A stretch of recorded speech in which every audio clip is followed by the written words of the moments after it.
Taxi students, and you are listening to CHMA.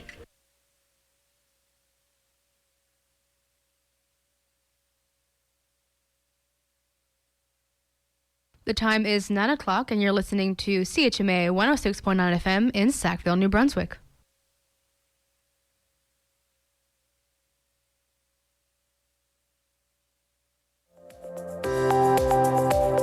And now it's time for your CHMA News. We're broadcasting from Sackville, New Brunswick, the heart of the Maritimes and the traditional and unceded lands of the Mi'kmaq people. Coming up in the next 15 minutes, we'll have your local news, Atlantic update, weather, sports update, and some community announcements.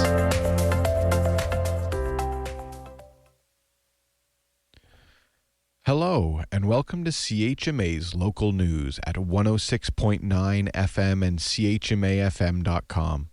We are broadcasting from Sackville, New Brunswick, the heart of the Maritimes on the traditional and unceded lands of the Mi'kmaq people. I'm Mike Robar. It's Tuesday, July 7th. In the news today, there will be a road closure on Bridge Street in Sackville from 7 a.m. to 12 p.m. downtown. The section of road between Main and Lawrence Streets will be closed as road and parking lines are repainted. Once the work is complete, the road will reopen. And a man and woman from Spring Hill, Nova Scotia have been charged after a woman was pushed to the ground and her vehicle was stolen in Sackville. Around 1:15 p.m. on June 21st, 2026, Sackville RCMP responded to a report of a vehicle theft near a business on Main Street. According to a media release, the victim was trying to get in her vehicle when she was approached by a man who grabbed her keys, pushed her to the ground, and fled in the vehicle.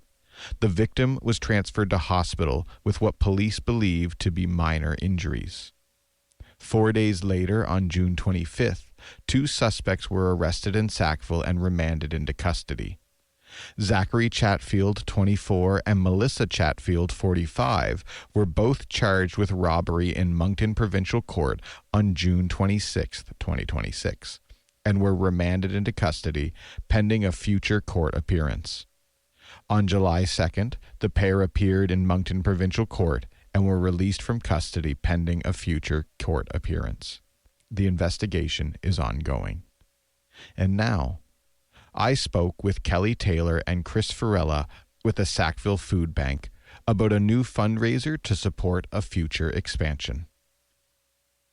The Sackville Food Bank is starting a $500,000 fundraising campaign to purchase a new building to house both the food bank and Second Chance's thrift store.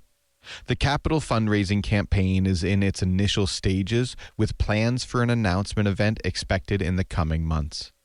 Despite the size of the goal, they're confident the community will step up as they have so often over the years, said Chris Farella, who does marketing and communications for the food bank. So Kelly was saying to me today, if we can get 100 people to donate $5,000, we've reached our goal. And we believe there is, within the community and the larger community, there's the right people to reach out to. So that's going to be step one, for us to reach out to those folks, let them know what we want to do, see if they're able to help us. Across the country, food bank usage is up, with over 2.1 million visits across the country in 2025. Provincially, across 68 food banks, there were 32,343 visits, including 10,781 children. That's a 45.3% increase in total annual visits from 2019 to 2025. Things are no different more locally, said Kelly Taylor, president of the Sackville and District Assistance Center, which is the parent organization of the Sackville Food Bank and Second Chance's thrift store. It was started, as most food banks in the province, as a temporary measure. 40 years later, we pretty much know it's permanent, and the need has gone up and up and up. And since COVID, the need, particularly in our community, has doubled. That's when I pretty much started volunteering at the food bank, and at the time, we were serving about 50 households a week. Now we're regularly up to about 100. As that number goes up, that means more food, which in turn requires more space to store and package it. Their current location on Willow Lane simply can't accommodate them adequately anymore, said Taylor. Now it's about 900 square feet. And in that space, we serve approximately 200 families or households every 2 weeks. So anybody that's been there to volunteer knows how tight it is once you get 10, 12 volunteers in there, and then all the food, and then serving clients. It's really cramped. We've had great landlords over the years. They've expanded a couple of times, but we've outgrown it again. Part of the reason for such a large goal is the desire to purchase outright a building that would fit both operations.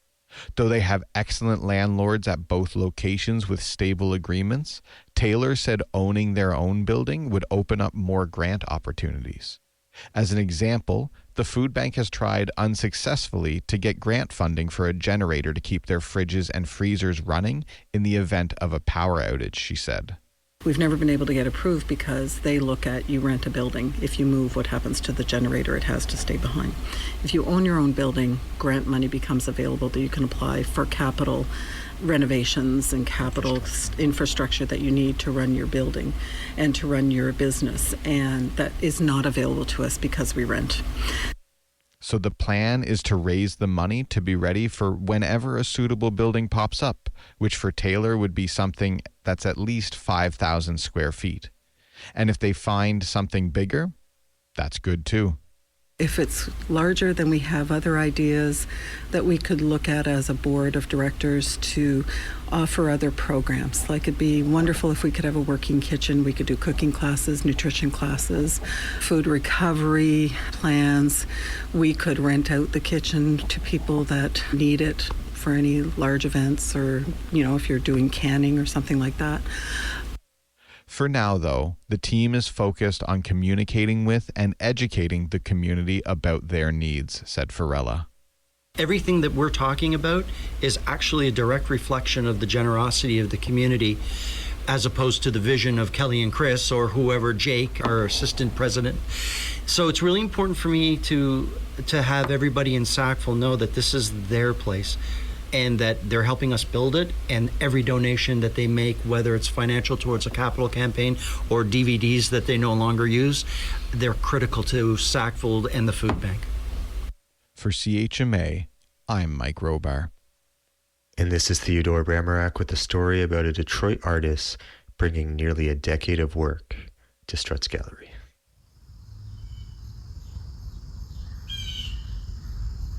El igual haz mi camino cierto, protegiéndome de noche. The sounds you're hearing are part of a project called Wend, a multimedia installation by Detroit artist Bree Gant. Gant is in Sackville's Strutt Gallery's artist in residence. One line in her artist statement became the starting point for a conversation. She writes, "The lens makes myth." I asked her what she meant by that. So when I say the lens makes myth, I mean that the lens writes a story and we decide whether that story is reality or myth, and that those decisions are both what make our realities, and they are also what make these narratives and cultures and things that adorn our realities.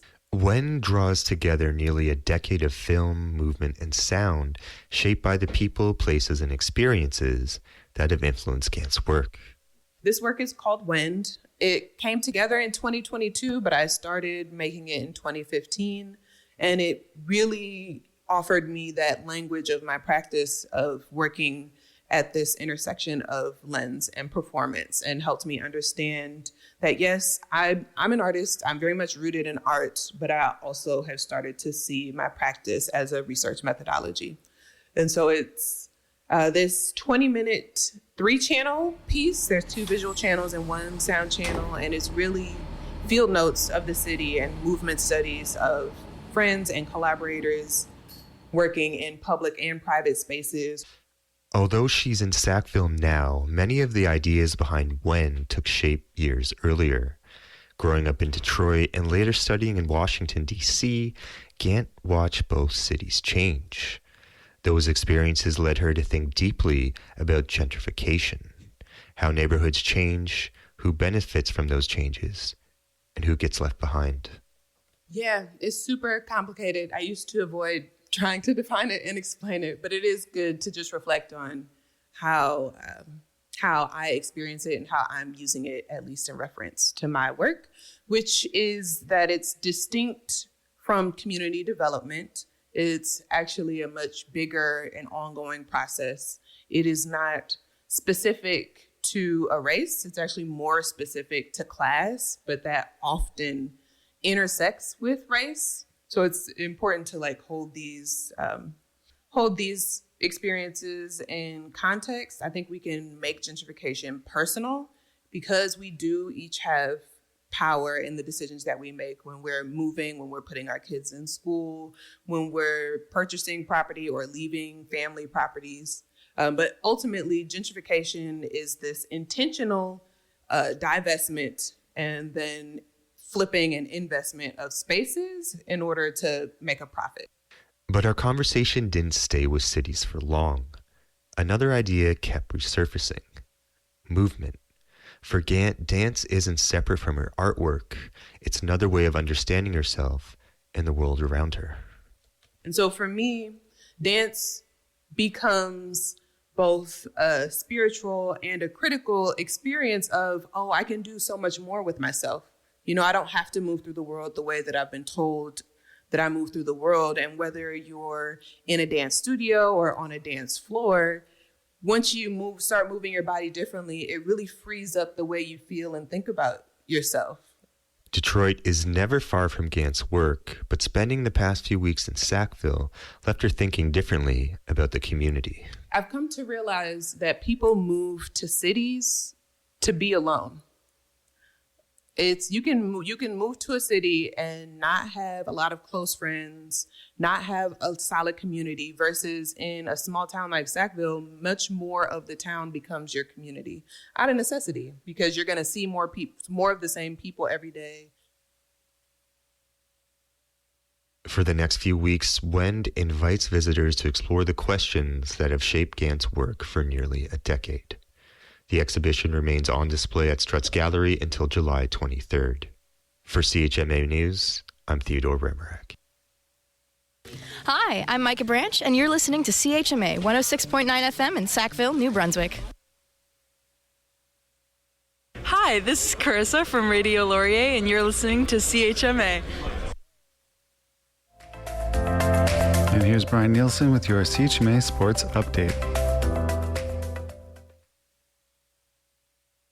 Yesterday in World Cup action, Portugal took on Spain, and Spain, with a added time winner by Mikel Merino, defeat the Portuguese squad, sending Cristiano Ronaldo home for his career as far as World Cup competition goes. Spain wins 1-0.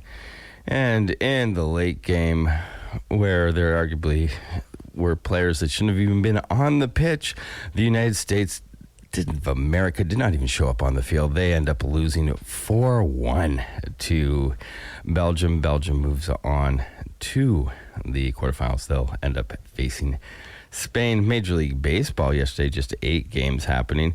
There were other closer blowouts, really. The Kansas City Royals defeat the Philadelphia Phillies 15-1. Yankees with a 5-1 victory over the Rays. It was the Washington Nationals holding on against the Houston Astros, a 12-11 final in that one. Mets defeat Atlanta 7-6. Brewers with a 4-3 victory over the St. Louis Cardinals. Your Toronto Blue Jays, they lose to the Giants 10-1. My San Diego Padres lose to the Arizona Diamondbacks 8-0. And in the last game of the day, the Los Angeles Dodgers survive the Colorado Rockies in 11 innings, 8-7 final in that one. WNBA news, 3 games happening. Golden State defeats Washington. Valkyries with the 62-49 victory over the Mystics. The Sun, they hold on to defeat the Minnesota Lynx in Minnesota. Connecticut with the 90-89 victory. And in the late game, it was the Seattle Storm on the road in Los Angeles going up against the Sparks. 82-64 final there. Quarterfinals. getting set at Wimbledon.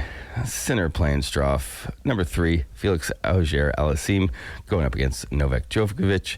Kobila versus Ferry, and Fritz will take on Zverev. In the women's quarterfinals, we've got set up for you Coco Gauff playing up against Jessica Pegula of Battle of Americans, 4 and 7 seed. Then number 14 Osaka takes on number 10 Mukova. Number 12, Kostiak, number 13, Paolini. Number 9, Noskova, and number 25, Elise Mertens are the ones that advance.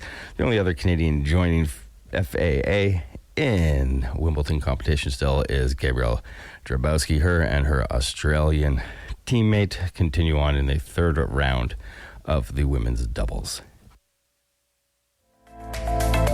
And that's Brian Nielsen with your CHMA Sports Update. Please be sure to check out Brian's show on Mondays at 8:30 a.m. for more sports commentary.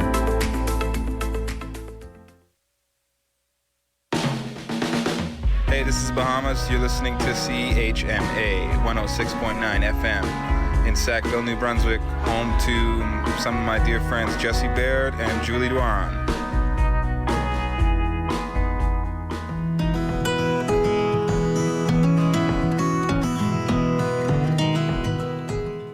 Join Tantramar Active Living and Culture in their Concerts at the Park series. These free events invite you to enjoy some great live music put on by a variety of local musicians right in the Bill Johnston Memorial Park. These concerts run from 6:30 p.m. to 8 p.m. every Thursday. More information can be found at the Active Living Culture Tantramar Facebook page.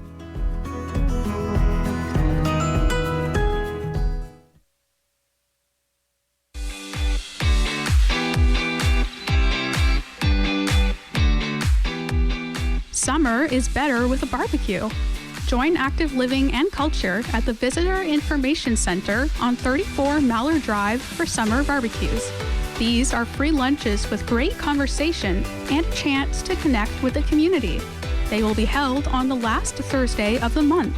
For June, the first barbecue will be on June 25th, and in July on the 30th. They will take place from 12 p.m. to 1 p.m. Bring your appetite and a friend.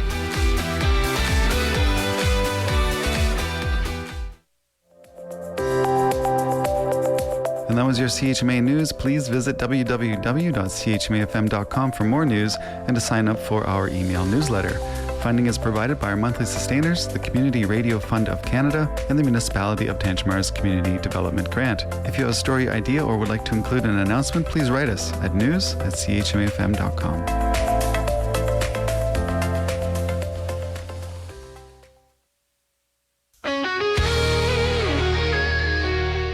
Legendary CHMA community DJ Banzai Jack Kitty brings the capital hour head shaking, cowbell banging rock and roll for over 30 years on CHMA every Thursday at 7 p.m.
Hi, I'm Laura Watson, and you're listening to CHMA.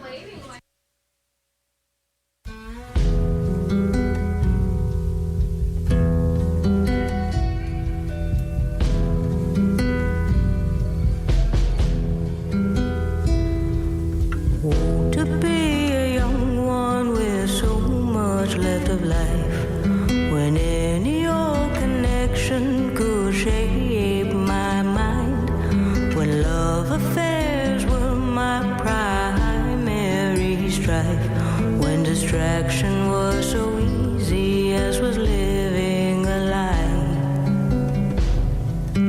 I now walk closer to the end of the line. I am so much bolder than I was at that time. It's a gift to get older, but I will not deny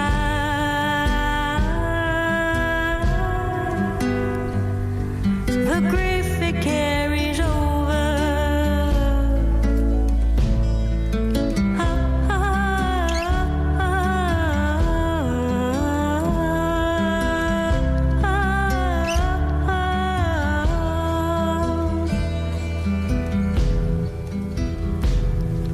When I was a young one, I cared not for life.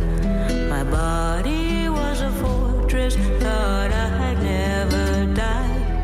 I walked the earth with glass bottles for eyes. No care for the shell in which I do reside. I now walk closer to the end of the line. I am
show some emotion.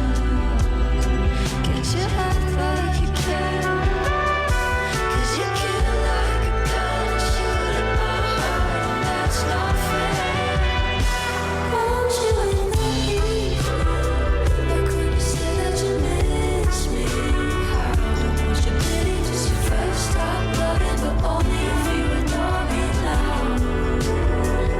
I can't live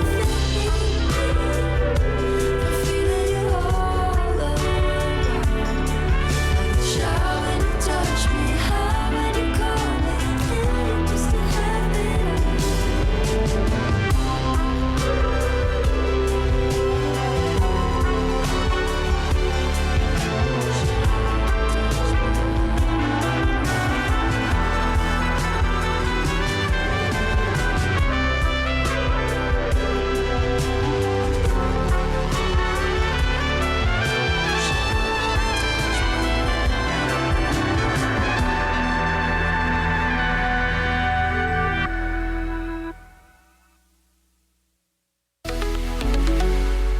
Playing the latest new electro pop tracks, Cool Pop brings you the best new pop music from around the world. Tune into Cool Pop every Wednesday at 6 p.m. on CHMA 106.9 FM.